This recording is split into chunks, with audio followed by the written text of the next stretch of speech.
안녕하세요. 4월 16일 세미나 발표를 맡은 발표자 이영재입니다. 이번 세미나는 State Representation Learning for Reinforcement Learning 이란 주제로 내용을 소개하고자 합니다. 발표하기에 앞서 발표자의 소개를 간단히 하겠습니다. 저는 현재 고려대학교 산업경영공학과 데이터 마이닝 앤 퀄리티 애널리틱스 연구실에 있으며 박사과정 1년차에 재학 중입니다. 지도 교수님은 김성범 교수님이시고 연구 분야는 강화학습, 그리고 멀티 에이전트 강화학습, 또 셀프 슈퍼바이즈 러닝입니다. 이제 세미나 발표를 시작하겠습니다. 목차는 다음과 같이 세미나 제목에 있는 Representation Learning부터 강화학습, 또 강화학습에서 가장 기본적인 개념들을 소개드리고 두 학습을 결합한 최근 논문들을 소개로 세미나를 마치겠습니다. State Representation Learning for Reinforcement Learning이란 무엇일까요? 바로 강화학습에 발생하는 문제점을 보완하기 위해 다른 학습 기법을 결합하여 해결하는 것을 의미합니다. 여기서 Representation Learning은 이미지 또는 텍스트 등과 같은 데이터를 숫자 형태로 기술하도록 학습하는 것입니다. 이 학습은 지도학습, 비지도학습, 강화학습 등의 다양한 학습 방식에 따라 데이터를 표현하는 결과는 다를 수 있습니다. 이번 세미나에서는 Representation Learning을 비지도 학습 중 최근 각광받고 있는 Self Supervised Learning에 초점을 맞추어 소개해드리겠습니다. 먼저 비지도 학습은 레이블 정보가 없는 입력 데이터만을 사용하여 데이터 자체의 좋은 표현을 학습하는 것을 의미합니다. 그 중에서 Self Supervised Learning은 크게 사용자 정의에 따라 학습하는 프리테스크 기반의 학습과 또 Contrastive Learning, 또 Non-Contrastive Learning이 있습니다. 프리텍스트 태스크의 기반의 학습에는 exampler, context prediction, 직소, 퍼즐 등 다양한 프리텍스트 태스크를 정의한 연구들이 있고 또 contrastive learning에는 모코, 심클리어, 그리고 non-contrastive learning에는 바이올이 있습니다.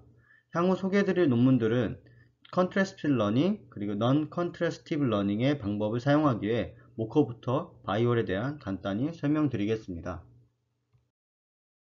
먼저 모코는 이미지로부터 서로 다른 데이터 어그멘테이션을 진행한 후에 쿼리 그리고 키 인코더를 통해서 피처 벡터를 요약합니다. 키 인코더로부터 요약된 벡터는 메모리 큐에 저장이 됩니다. 이때 학습할 때에는 하나의 이미지에 서로 다른 데이터 어그멘테이션을 진행한 후 쿼리 인코더와 키 인코더로부터 두 벡터를 추출하고 이 둘을 포지티브 페어 그리고 메모리 큐에 있는 것을 네거티브 example로 정의하여 대조학습을 수행합니다. 이후에 학습 시에는 first in, first out 방식으로 메모리 큐에 새로 저장된 벡터를 네거티브 examples로 정의하여 학습합니다. 학습 방식은 피처 스페이스 상에서 이 앵커를 기준으로 positive는 서로 attract 하게끔 그리고 앵커와 네거티브 examples는 서로 repel, 즉 멀어지게끔 하고 이는 오른쪽에 infoNC 로스에 반영이 되어 학습하게 됩니다.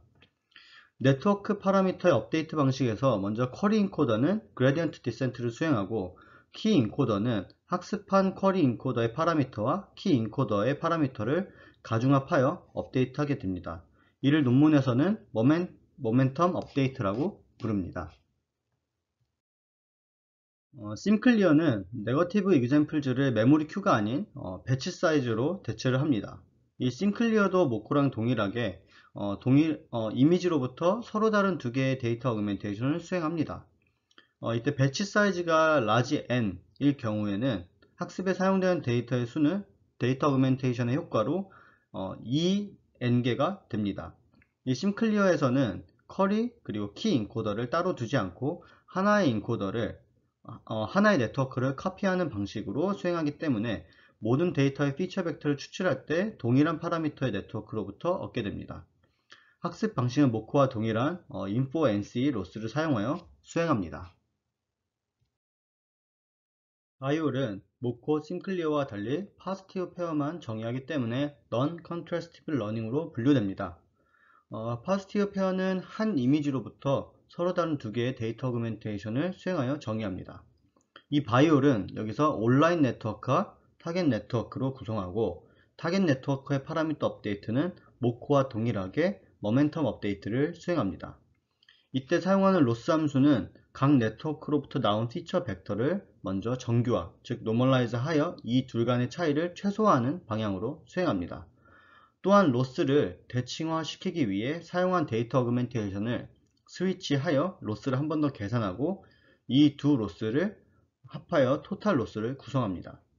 이 로스의 의미는 과거의 온라인 네트워크 파라미터가 타겟 네트워크에 녹아들면서 결국 과거의 내가 오늘의 스승이 되고 이를 예측하는 셈이 됩니다. 지금까지는 뒤에서 소개할 논문에서 사용한 셀프 슈퍼바이즈 러닝 방법들을 간단하게 소개하였습니다. 그렇다면 이번 주제의 메인인 강화학습은 무엇일까요? 먼저 이해를 돕기 위해 여러분의 좀 추억의 게임인 메이플 스토리로 예시를 들어봤습니다. 먼저 강화학습에서는 데이터를 제공하는 것을 환경, environment, 학습의 대상이 되는 것을 에이전트라고 합니다. 여기서 게임 환경은 메이플 스토리 안에 이 장애물을 피하며 목적을 달성하는 시나리오입니다. 에이전트의 목표는 이 좌우로 날아다니는 장애물을 피하며 목적지까지 도달하는 것입니다. 밑에 그림을 보시면 에이전트는 특정 시점에 환경에 놓여 있습니다. 이때 에이전트는 여러 액션의 후보들 중에서 선택을 하게 되는데 먼저 왼쪽 키와 점프 키를 눌러 행동을 취하게 됩니다. 이 액션을 취할 때 장애물에 부딪혀 떨어지게 되고 이에 대한 마이너스 보상을 받게 됩니다. 반면에 위와 점프 키를 눌러 행동을 취하면 옆에 덩굴을 잡아 장애물을 피하게 되며 플러스 보상을 받습니다. 강화학습은 이 주어진 환경에서 환경 상태에서 에이전트가 좋은 보상을 얻을 수 있는 행동을 취하도록 하는 것이 목적입니다. 예시를 통해 정리하면 강화학습의 정의는 주어진 에이전트와 환경 간에 상호작용하며 목표를 달성하는 에이전트를 다루는 학습 방법으로 에이전트가 일정 정해진 시간의 상호작용으로부터 연속적인 의사결정 문제를 학습하는 방법입니다. 강화학습의 목적은 에이전트가 환경과 이렇게 상호작용하면서 미래에 받을 보상의 합을 최대화하는 정책 파이 함수를 찾는 것입니다. 이 파이 함수는 에이전트의 행동 함수로서 주어진 환경 스테이트에서 취할 액션을 알려주는 역할을 합니다. 지금까지 강화학습의 정의와 목적을 알았다면 지금부터 강화학습의 가장 기본적인 개념에 대해 설명드리겠습니다. 우리가 알고 있는 학습 방식은 대표적으로 지도학습, 위에 설명드렸던 대조학습이 있습니다. 강화학습과 이들의 공통점은 어떤 액션이나 레이블, 사전에 정의한 태스크와 같은 것을 예측하는 것이 되고 이들 학습 방식의 가장 큰 차이점은 상호작용할 수 있는 이런 환경의 존재 여부가 되겠습니다. 지도학습이나 대조학습에서 사용하는 데이터는 입력 데이터 X이지만 강화학습에서 사용하는 데이터는 다음과 같습니다. 먼저 데이터를 제공하는 환경은 마크오브 디시전 프로세스로 구성되어 있으며 또 순차적인 의사결정 문제를 풀기 위한 프로세스입니다. 이 MDP는 마크오브 속성을 가지는 특성이 있으며 스테이트, 액션, 그리고 전이 확률 함수, 리워드, 할인율 5가지 원소를 가지고 있습니다. 최종적으로 유한한 시간의 라지 t 안에 환경과 상호작용하며 얻는 스테이트, 액션, 리워드, 스테이트, 액션, 리워드 등 시간 단위로 수집한 것을 강화학습에서는 에피소드라고 불리며 강화학습에서 사용하는 학습 데이터가 됩니다. 강화학습에서 모델은 정책 파이 함수이며 MDP로 구성된 환경의 설명자 역할이라고도 합니다. 이 정책은 에이전트의 행동 함수이며 주어진 환경 스테이트에서 취할 액션을 알려주는 역할을 합니다. 강화학습의 목적은 아까 설명드렸듯이 미래에 받을 보상의 합을 최대화하는 것이라고 말씀을 드렸는데 이 수식은 벨만 방정식으로부터 얻게 됩니다. 벨만 방정식에서는 가치함수가 존재하며 이 가치함수의 반환값이 곧 미래에 받을 보상의 합이 됩니다. 이 가치함수에는 상태 가치함수와 행동 가치함수 두 가지의 종류가 존재합니다. 먼저 상태 가치함수는 환경으로부터 주어진 어떤 스테이트, 상태가 얼마나 좋은지 평가하는 역할을 해주고 행동가치 함수는 환경으로부터 주어진 스테이트, 상태에서 취한 액션이 얼마나 좋은지 평가합니다. 이렇게 강화학습의 어떤 모델 파이는 이 가치 함수를 가지고 학습을 하게 됩니다. 강화학습에는 총 3가지 기반의 학습 방식이 있으며, 먼저 가치 기반의 학습 방식 중 대표적인 큐러닝은 전 페이지에서 설명한 행동 가치 함수를 사용하며 에이전트가 특정 스테이트에서 자신이 취할 수 있는 여러 액션 후보들 중 가장 이득이 되는 방향으로 학습하는 방법입니다. 즉, 그림에서와 같이 에이전트와 환경이 상호작용하면서 4개의 액션 후보 중에 이득이 되는 위와 점프 액션을 취하게 되는 것입니다. 두 번째로 정책 기반의 학습 방식은 파라미터 세타에 대한 정책 파이를 직접 학습하는 방법입니다. 행동 가치 함수와의 차이점은 환경으로부터 주어진 스테이트와 취한 액션이 주어지는 것이 아니라 파이 함수가 직접 주어지게 되며 그레디언트 애센트를 수행합니다. 목적식의 미분은 어펜딕스를 참고하시면 됩니다. 세 번째로 가치와 정책 기반의 학습 방식은 펄리시 그레디언트와 또 행동 가치 함수를 모두 고려한 학습 방식입니다. 정책 기반의 학습 방식에서 펄리시 그레디언트 수식을 보시면 기존의 GT, 즉 미래에 받을 보상의 합이 행동 가치 함수 Q로 변경되는 것을 알 수 있습니다. 이렇게 2가지 학습 방식을 모두 고려한 방법을 강화학습에서는 액터 크리틱 방법이라고 하며, 실제 액터 네트워크와 크리틱 네트워크가 존재합니다. 이들의 역할 및 두 네트워크의 학습은 먼저 액터에서 어떤 특정 액션을 선택하면 크리틱에서는 선택한 액션을 평가하는 역할을 합니다.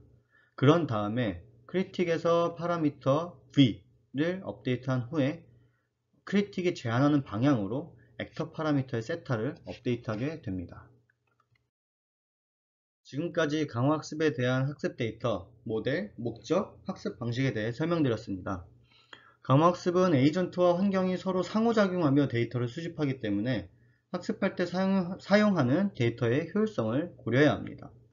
그래서 나온 테크닉이 익스피리언스 리플레이이며, 이전에 말씀드렸던 학습 데이터, 즉 에피소드 내에 스테이트와 액션, 리워드, 넥스트 스테이트를 하나의 익스피리언스를 모아 어떤 리플레이 버퍼에 저장하여 사용하게 됩니다.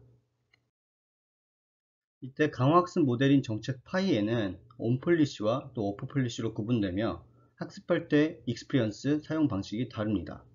먼저 온폴리시는 전장에 설명드렸던 익스피리언스 리플레이라는 기법을 사용하지 않으며 학습 전에 현재 정책, 이 익스피리언스를 얻고 이렇게 얻은 익스피리언스로 현재 정책에 대한 파라미터를 업데이트하게 됩니다.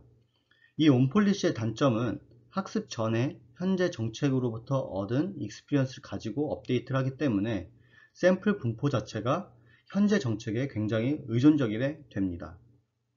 또한 익스피리언스로부터 정책의 파라미터를 업데이트한 후에 이전 익스피리언스는 이미 업데이트된 정책과 다르기 때문에 사용이 불가능해집니다.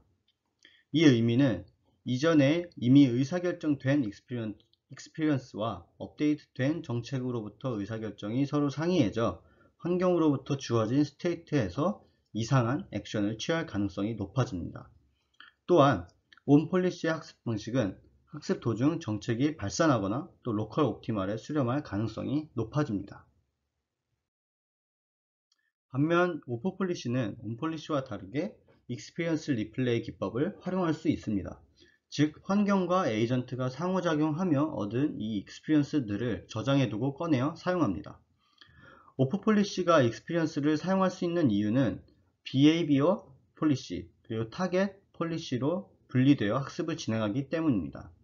먼저 이 비헤이비어 폴리시는 주어진 스테이트에서 액션을 취한 후에 넥스트 스테이트를 예측하는 역할을 하고, 타겟 폴리시는 예측한 넥스트 스테이트에서 넥스트 액션을 예측하는 역할을 합니다. 이때 behavior 폴리시는 계속 학습을 진행하고, 또 타겟 폴리시는 일정 시간 고정시킨 채로 서로의 역할을 수행합니다. 이렇게 정책의 역할을 분리함으로써 현재 학습하는 정책이 과거에 경험했던 익스피리언스로도 학습에 사용 가능해지고, 또 샘플들을 사용하고 또 버리는 것과 달리 랜덤 샘플링하여 샘플의 효율성도 높이게 됩니다. 또한 정책이 또 로컬 옵티말에 수렴하거나 발생하는 경우를 방지할 수 있습니다. 최근에는 온 폴리시의 연구도 존재하지만 또 오프 폴리시의 장점이 더욱 부각이 되어 많은 연구가 되고 있습니다. 강학습에서는 이런 기본적인 개념들을 활용하여 연구되고 있고, 최근에는 매우 복잡하고 또 전략적인 게임 환경과 같은 이 순차적 의사결정 문제에서 지능형 에이전트를 구축하는 데 큰 성공을 거두었습니다. 매우 복잡하고 좀 전략적인 게임 환경에서 또 큰 성공을 둔 예로는 아타리 2600 그리고 도타2 게임이 있습니다. 이렇게 지능형 에이전트를 구축하여 큰 성공을 거뒀던 이유는 이 게임들의 10년에서 50년, 많게는 45,000년의 익스피리언스, 즉 데이터를 사용하여 문제를 해결했습니다. 오늘 소개해드릴 두 논문은 앞서 설명한 예시에서 강화학습이 수많은 익스피리언스를 사용하여 큰 성공을 거두었지만 리얼월드, 즉 실생활에서 이것이 과연 실용적일까? 라는 물음에서 연구되었습니다. 먼저 리얼월드, 실생활 관점에서 보면 대부분의 환경은 모든 정보를 알 수가 없습니다. 강화학습에서는 이를 이제 모델 프리라고 합니다. 또한 환경과 에이전트가 상호작용하며 10년에서 50년, 많게는 45,000년의 익스피리언스를 수집하는데 수많은 비용이 발생하고, 또 실생활 환경에서 얻는 것은 거의 불가능에 가깝습니다. 뿐만 아니라 에이전트 성장에는 환경과 상호작용하며 수많은 시행착오와 샘플들, 즉 데이터들이 필요하게 되어 결국에는 학습 소요 시간이 길고 샘플, 즉 데이터의 효율성도 떨어지게 됩니다.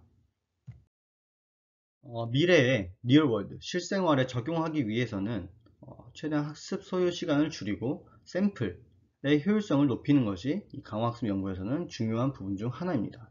따라서 소개해드릴 두 논문은 unlabeled 데이터를 사용하여 프리테스트 태스크, 또 컨트라스트 필 러닝으로 데이터 자체에 대한 좋은 레프레젠테이션을 학습하는 방법인 셀프 슈퍼바이즈드 러닝을 강화학습의 결합을 시도하여 해결하게 됩니다.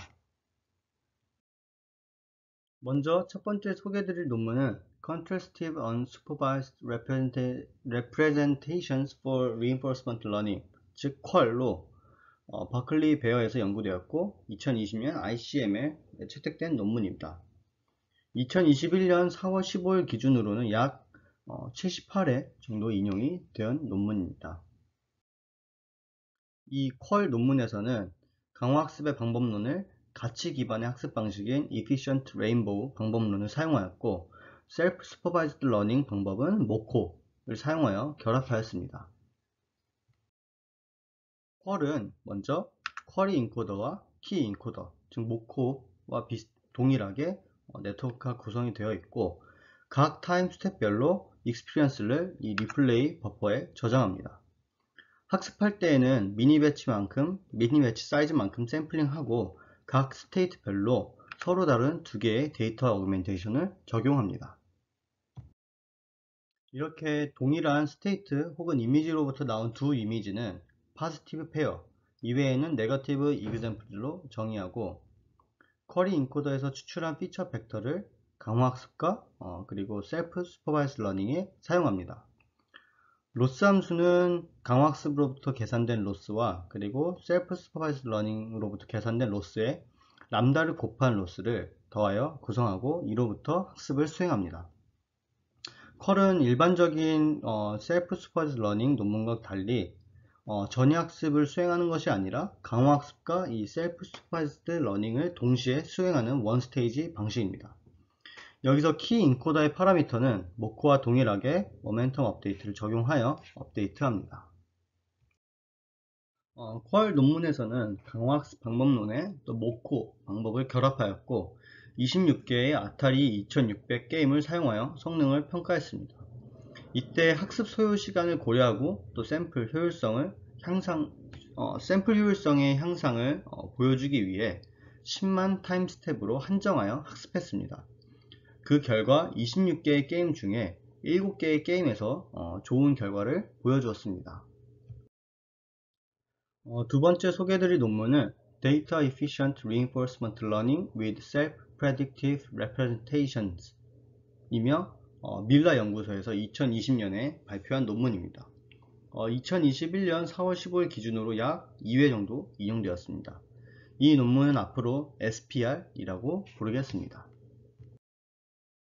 이 SPR은 퀄을 비교 방법론으로 두기 때문에 퀄과 동일한 강화학습 방법을 사용하였고 셀프 슈퍼바이즈드 러닝에는 바이오를 결합하였습니다.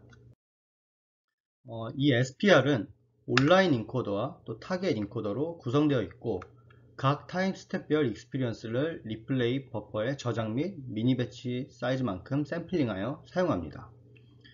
샘플링한 데이터에서 서로 다른 시점의 이미지에 서로 다른 두 개의 데이터 어그멘테이션을 적용하고 데이터 어그멘테이션으로부터 나온 두 이미지는 포지티브 페어로 정의합니다. 이 SPR은 온라인 인코더에서 추출한 피처 벡터 ZT를 강화학습과 또 셀프 슈퍼바이즈드 러닝에 사용합니다. 여기서 셀프 프레딕션 레프레젠테이션 기법을 제한하여 샘플 효율성을 더욱 향상시킵니다. 이 SPR은 트랜지션 모델 H를 추가하여 미래에 요약된 스테이트 Z, T 플러스 K 햇을 예측하고 이것을 K번 반복하여 셀프 슈퍼바이즈드 러닝 로스를 계산합니다. 이때 스테이트 ZT 플러스 K 햇은 이전에 예측한 스테이트 ZT 플러스 K-1 햇과 미니 배치 내에 존재하는 미래의 액션 정보 AT 플러스 K-1을 트랜지션 모델에 입력하여 구합니다. 이 SPR은 퀄과 동일하게 강화학습으로부터 계산된 로스와 또 SSL, 셀프 슈퍼바이즈드 러닝으로부터 계산된 로스에 람다를 곱한 로스를 더하여 학습을 수행합니다. 이때 SSL로부터 계산된 로스 함수는 실제 바이올에서 사용되는 L2 정규화된 로스와 비례한 컷사인 시밀러리티를 사용합니다. 이 SPR 논문에서는 강화학습 방법론에 바이올 방법을 결합하였고 또 SPR 기법을 제한하였습니다. 퀄과 동일하게 26개의 아타리 2600 게임을 사용하여 성능을 평가하였고 동등한 비교를 위해 10만 타임 스텝으로 한정하였습니다. 결과 해석은 퀄과 좀 다르게 사람의 성능과 방법론 간에 비교하였으며 SPR은 총 26개의 게임 중 7개의 게임에서 인간을 이기고 퀄은 2개의 게임에서 이겼습니다. 지금까지 레프레젠테이션 러닝부터 강화학습 그리고 두 학습을 결합한 논문 2개를 소개해드렸습니다. 마지막으로 이번 세미나를 정리하자면 강화학습은 매우 복잡하고 또 전략적인 게임 환경에서 효과를 입증하였지만 실생활 관점에서는 학습시간 또 샘플 효율성을 향상시키는 것을 고려해야 했습니다. 그래서 최근 각광받고 있는 이 셀프 슈퍼바이즈드 러닝의 효율성을 확인하고 이를 강화학습과 결합하여 문제를 해결하는 연구를 하고 있습니다. 저도 강화학습과 또 셀프 슈퍼바이즈드 러닝을 연구하는 한 사람으로서 논리적 타당성을 가진다면 꼭 한 가지의 학습뿐만 아니라 다른 학습 방식을 결합하여 해결하는 방안도 좋은 연구가 될 것이라고 생각합니다. 그 예로는 강화학습과 또 메타러닝을 결합하는 메타-RL도 존재합니다. 마지막 페이지는 이번 세미나를 준비하면서 참고한 논문입니다. 사실 이번 세미나는 두 논문을 소개하는 것이 메인이어서 셀프 슈퍼바이즈드 러닝과 또 강화학습의 더욱 상세한 내용보다는 두 논문에 사용되었던 개념과 강화학습의 기본적인 개념만을 언급했습니다. 저희 DMQA 연구실의 이전 세미나에는 또 셀프 슈퍼바이즈드 러닝과 강화학습에 대해 더욱 상세한 내용을 다루는 세미나가 있으니 관심 있으신 분들은 세미나 링크를 참고하시면 감사드리겠습니다. 이것으로 세미나를 마치겠습니다. 긴 시간 들어주셔서 감사합니다.